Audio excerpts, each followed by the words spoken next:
როგორც პარლამენტის წევრს მომმართეს მოქალაქეებმა ამჯერად სამუსიკო სკოლასთან დაკავშირებით მშენებლობაზე დასაქმებულებმა, რომლებსაც აქვთ პრობლემა და ასევე შეშინებულები და არ სურთ ღიად ამაზე საუბარი და ამბობენ იმას, რომ სამუშაოები ჩაატარეს და ეს შეასრულეს და შემდეგ ხელფასი არ გადაუხადეს და მერე ყოველ ჯერზე იღებდნენ დაპირებას, რომ ამ კუთვნილ ხელფასს მიიღებდნენ, მაგრამ ეს დაპირება დარჩა და ეხლა ეს ბოლო დღეები საერთოდ ტელეფონზეც არ პასუხობენ.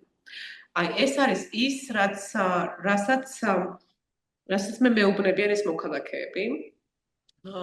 ეს სამწუხაროდ არ არის პირველი შემთხვევა და ასეთი რაღაცები ხდება არა მხოლოდ ახალციხეში, ან ჯავახეთში იყო შემდეგი ასეთი შემთხვევაც იყო. ესეთი შემთხვევები მთელი საქართველოს მასშტაბით არის. ძირითადად ხდება ხოლმე აი ესეთი, როდესაც არის სახელმწიფო შესყიდვების დროს ტენდერში გამარჯვებული კომპანიები, რომ არ უხდიდნენ მოქალაქეებს ანაზღაურებას.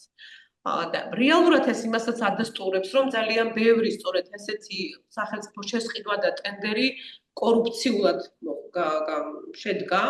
ამას უკვე ქართული ოცნებაც აღიარებს, რომ ძალიან ბევრი ასეთი შემთხვევა იყო. ჩემთვის ყველაზე სამწუხარო აქ არის კიდევ ის, რომ ამ ადამიანებს ეშინიათ საჯარო საუბრის. სამართლებრივი გზების გამოყენების სასამართლოს გზის ეშინიათ, იმიტომ რომ რაღაც ზოგიერთებს ყავთ რაღაც ოჯახის წევრები, რომლებიც არიან რაღაც საჯარო სამსახურებს რაღაც დაკავებულები და ეს შიში რომ სამ პრობლემას შეუქმნიან სამსახურებში მათ ოჯახის წევრებს, ეს შიში არსებობს.